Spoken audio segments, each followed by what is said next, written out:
Boys. I'm Jalen Russell, joined again by Jalen Gray, giving you the latest from the NBA. Now, first up, Phil Jackson has lost 30 pounds, says he's feeling better than he has in years. People are saying that the Zen Master might come back to the bench and coach the home games for the Knicks next year. Do you think that'd be a good idea or a bad idea? All right.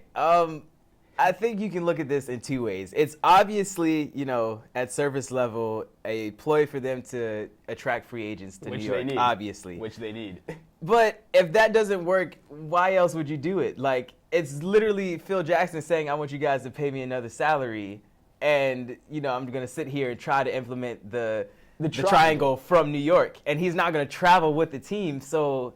why do you want to have, half your foot in the door halfway out? Because imagine if he has another young coach, say like a Luke Walton, say if they can get him in there. Yeah, but I think you just groom Luke Walton. You just let him be. He wants the triangle to be there. The man has 11 rings. He's won 13 conference championships. He has a 70 win percentage. He knows when to hold him and knows when to fold him. He knows when it's going to get bad so he can leave. Right. But that's the thing. He wants to groom another guy to be like him. And when you have that kind of expertise and that experience, Hall of Fame coach right here, he got in 2007. Why not have him on the bench as much as you can? Have another young coach be able to pick his brain. I think if they did this with a guy like Derek Fisher earlier on, Derek Fisher could still be a good coach right now. But because they let him, that's what they tried to do. They tried to groom Derek Fisher, and look what that got him. They got, but we saw clips of the inside of that.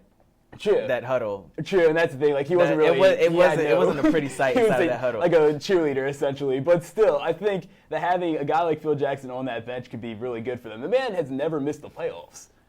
And so like I said, he knows when to leave. Jordan left, and he was like, "I'm out of Chicago." Then he was like, "Oh, there's this guy Shaq in L.A. Yeah. I'll go there." But then once him and Kobe weren't getting along, then he left the Lakers and he came back for Kobe. Yeah, that's the thing. I think if nothing else, he wins 33 games, and say the guy wins 12 or 15 on the road, and you end up in the playoffs every year. I'm just going to say we've never seen Phil Jackson take a bad team and make them great. They've always had great, dominant players, and he was able to outshine other teams. I mean, Melo is not going to outshine the LeBrons and, the Kawhis and the Stephs of.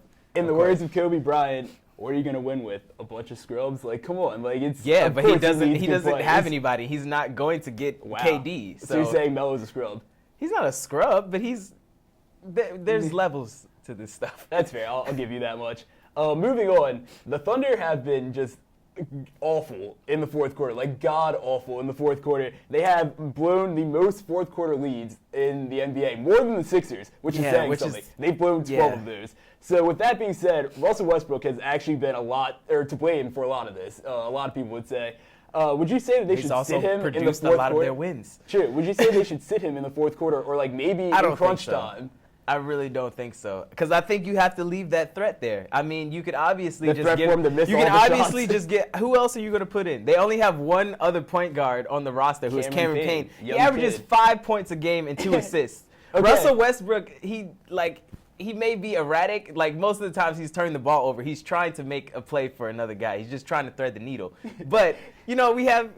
Let's use a football analogy. Brett Favre is considered one of the greatest quarterbacks of all time. Yeah. He also had a habit of throwing the ball away a lot, in the fourth quarter especially. Uh-huh.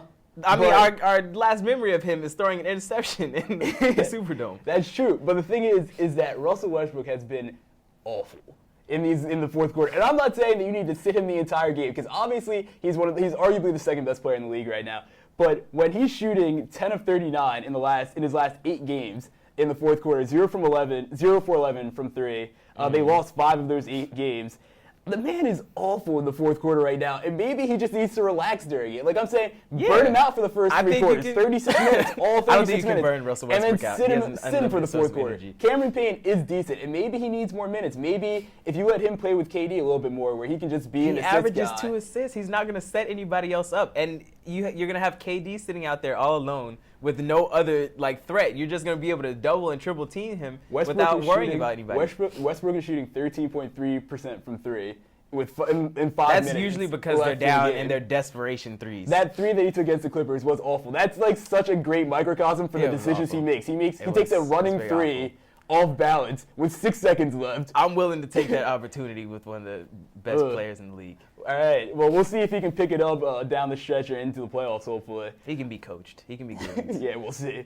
That's all we have for you this week, though. Thanks for watching. Have a good week.